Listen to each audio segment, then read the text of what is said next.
Let's bring Ollie Lane in here. He is brought to you by our friends at Peak IV Hydration. Peak IV Hydration, you can check them out in Sevierville and South Knoxville. They are fantastic. Peak IV Hydration, South Knoxville and Sevierville. Live life to your fullest. Hydrate, rejuvenate, and elevate your health with Peak IV Hydration. You can order online. Those patches are awesome. How are you, Ollie Lane? I'm doing great. How are you guys? I'm well. I know that football is a rough sport, but is there part of you that wishes you were taking part in this game on Saturday? Yeah, definitely. Just for the excitement and what special opportunity this kind of game is for playoff opportunities. My goal was obviously didn't reach it, but I wanted to put banners up and I wanted to win championships and stuff. Didn't get to have those opportunities on the big stage like they got this weekend. So, I mean, part of me wishes I'm out there. Part of me also is very grateful that I can not be sore every single day and feel pretty good every time I get out of bed now. So. There's something to be said for that. Yeah. So, Ollie, we're speaking about being sore and, taking a beating. We've been talking about the physical play. Where are you going with this, Caleb? Oh, kind of leery, yes, we're going like this. Yeah, see? Well, nothing gets you sore like Hooker. I'm sorry. I'm sorry. It was too perfect. It was right there. Going into this game, I think we agree that Tennessee's offensive tackles have played significantly better over the past month and a half than they did in the middle of the season. I also think they haven't been as tested as they were in the middle of the season. And Ohio State has some very, very good edge rushers. Do you think what's more likely to you, that Tennessee's tackles have improved, so things should be better, or that Ohio State will expose some of the underlying issues that were there during the middle of the season because they're so much better? Yeah, no, I mean, I think when I look at this tackle position, I think it truly is. They've improved throughout the season. I mean, they still win against some tough opponents near the end. I mean, having Georgia later this year and stuff like that, they had some good tests. And, I mean, they've got a good rotation figured out now, I think, with throwing Dane Davis in there consistently to kind of give some guys some breathers there in and out of the game. I think it's very important to note that the improvement is real. They've gotten better throughout the year. And I mean, that's what every team does. They get better from day one to day whatever this is in the season. They continuously work hard. And I know John Campbell, especially, and Dane Davis, the older guys in that tackle position, they've done a really good job of just setting the standard of where they needed to be from where they were to start the year and in the middle of the year. And I've seen them make strides and make improvements, working hard to change some of their techniques that they were doing to put themselves in more successful positions. I think part of some of the issues that it might have been with John this year is just getting more and more used to that right tackle position, getting more comfortable into doing those things on that side, because he's been a left tackle for majority of his career. But I think as the years progressed, he's gotten a better feel for what that position fully entails. Then again, Lance himself has improved a lot over the year. I mean, he didn't get a lot of playing time when he was with LSU. So I think this is truly his first real year of college football. And I mean, you can see starting out of the year wasn't where you wanted it, but he's continued to improve throughout the year. And I'm really impressed with where he's going. I've said it before on here. He gives me flashes of what Darnell Wright was at the end of his career. And I think eventually he's going to get to a position like that to be as successful as Darnell was and have opportunities in the next level. Whoa, you just said John Campbell could be Darnell? No, I'm talking about Lance Hurd. I mean, I think. Oh, Lance Hurd. Sorry, Lance Hurd. Yeah. But still, Lance Hurd could be Darnell Wright? That's a gigantic standard. I mean, if you look at Darnell's career, I mean, it wasn't always top 10 draft pick when he first started. I mean, there was a lot of growing pains with him.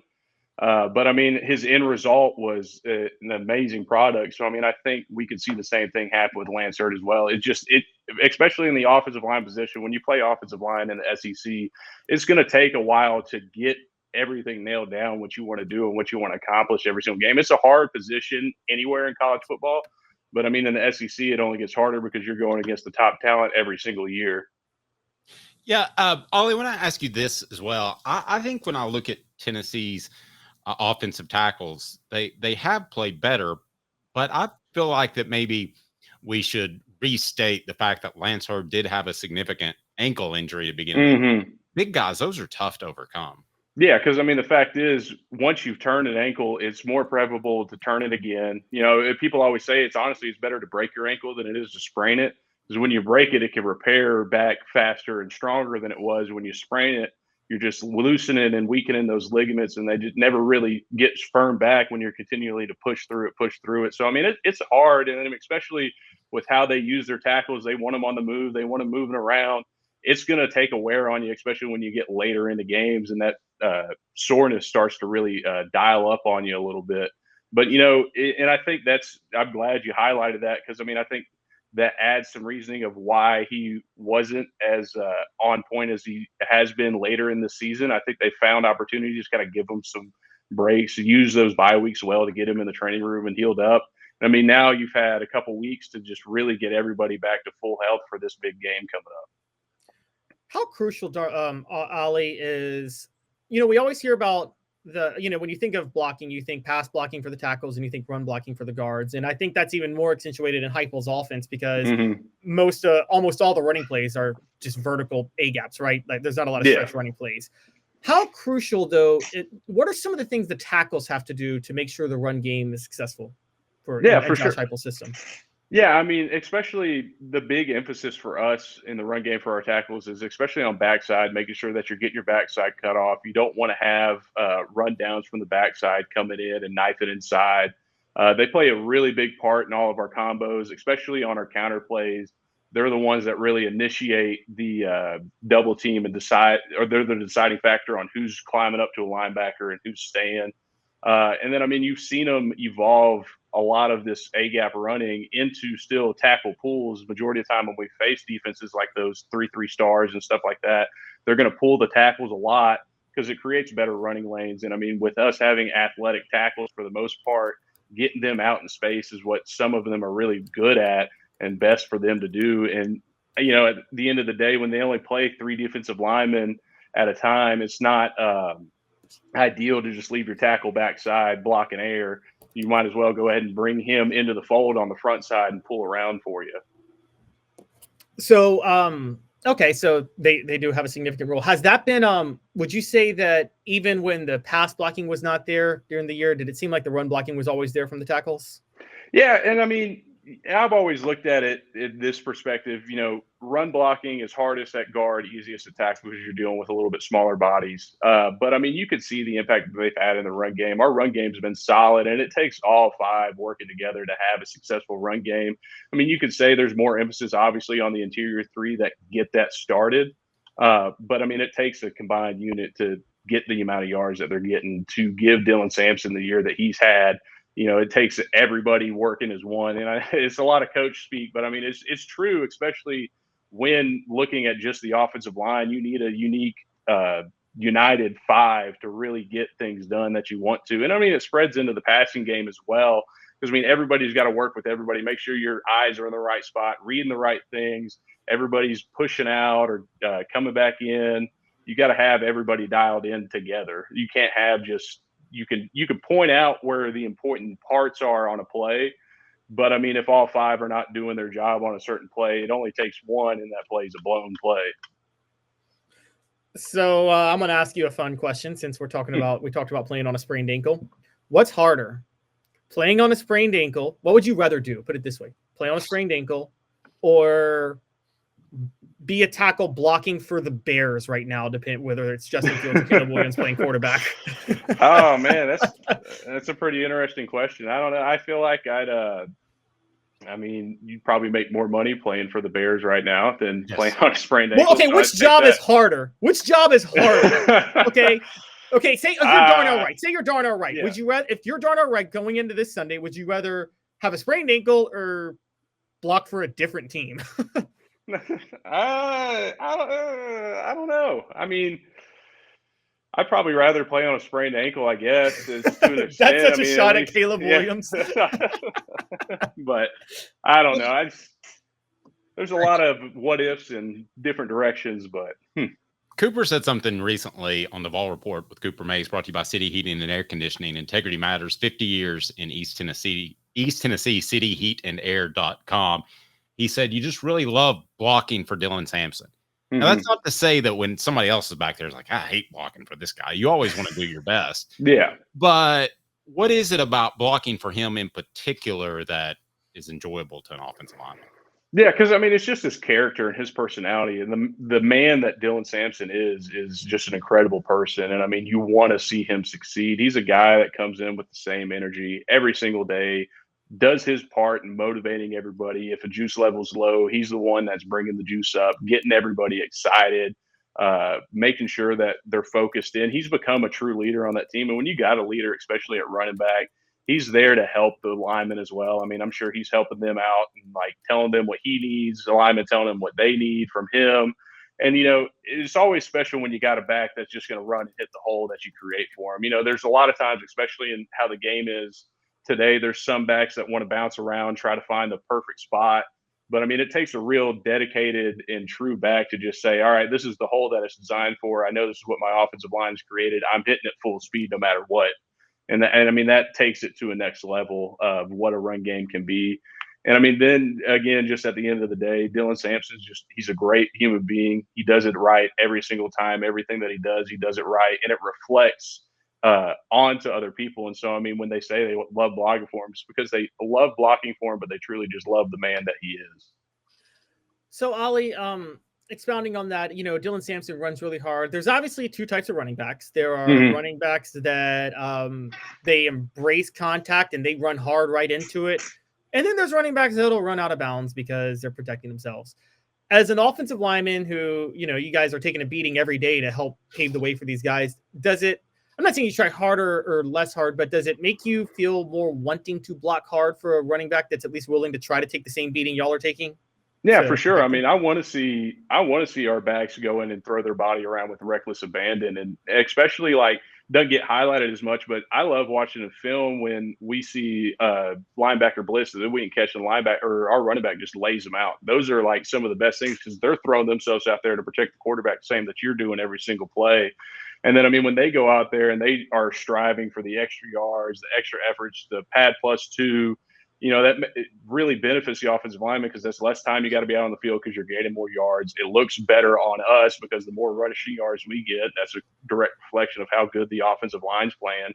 So, I mean, it does add an extra layer of wanting to push harder, I guess, for a sense when you've got a back there that's going to drain every single yard that he can out of a play. Okay. Yeah, I kind of could agree with you on that. I want to change the subject a little bit because we talked about this on Monday, but, last week, guy you played with for a while, Jerry Guarantano reached out to Vol Nation and talked about how he wants to reach out. You committed in 2018 to Jeremy Pruitt first year. We asked Jacob Warren about this, so I kind of want to ask you since you were a teammate too. I said Vol Nation should welcome him back with open arms because I said that he was dealing with way more than people realize when he was at Tennessee. What are your thoughts on everything he was dealing with as the quarterback during that time period? Yeah, I mean, when I look back at my time that I got to play with JG, I mean, it was always a hard road for him because, I mean, as a quarterback, you're the highlight position. And when a team's struggling like we did, that's the position that gets highlighted the most. There was a lot of different factors that I've talked about before with that staff that made things look a lot worse and highlighted things in a negative way. But I mean, I think JG should be welcomed in open arms. He, at the end of the day, did give us everything that he got. Was there mistakes along the way and some, bad plays and stuff? Yeah, but that's going to happen with anybody's career. Everybody's going to have mistakes. It's just a shame that his got highlighted in such a way because it generally was not a great scheme to be playing in. I mean, everybody on that team, when you look back, it was such a talented roster to not have the success that we did end up not having. And then, I mean, for him, it was just a whirlwind because, I mean, there was multiple seasons that he was here that they were playing. They would roll through so many different quarterbacks throughout a year and never find a guy. And so it's just like he never had full 100% backing from everybody else. And I mean, I'm sure, as you guys know, as an athlete or especially a quarterback, if you don't have that full confidence from the coaching staff that you're the guy that's going to go out there every single play, it's hard to really get a step and a grounding into what you're doing. Because, I mean, it was you're in for 2 series, and then we're bringing in Brian, and then we're bringing in JT, and then you're back in. So it's like you don't get a true footing. You don't really feel like you're the guy they actually want out there. And then when you feel like you're not the guy that actually went out there, I feel like it makes you more prone to more bigger mistakes because you're trying to press and make something big happen. So you solidify it to them like, yeah, I am the guy that can do this. But, to your point, I think the Ball Nation should welcome him back. I'm sure he's got a lot of insights on what else went on and what happened through that time that he was here. And I mean, at the end of the day, he's gone on. He's had some time in the NFL. He's learned a lot about the game of football, and he'd be a good asset to just hear some thoughts on. I agree. And Caleb, I'll say this too. I think all players should be treated kindly before NIL when they were money to do this. Yeah, exactly. Because that's one of my biggest beefs with the NIL is you've turned it into now there's a monetary value attached to these players, and especially with them coming out, the 10% raise on the tickets is for the NIL. Well, now you're just giving fans a direct line to say, well, I'm paying for this. I'm paying for the players that we have. So if we don't have a good year, you're almost in turn giving them a right to be able to say whatever they want to, just like NFL fans. Because, I mean, an NFL fan can get frustrated when we're paying $12 million for this guy and he's not any good. And so, I mean, now you're openly bringing that into college football. Now, granted, I think players should get paid. I think for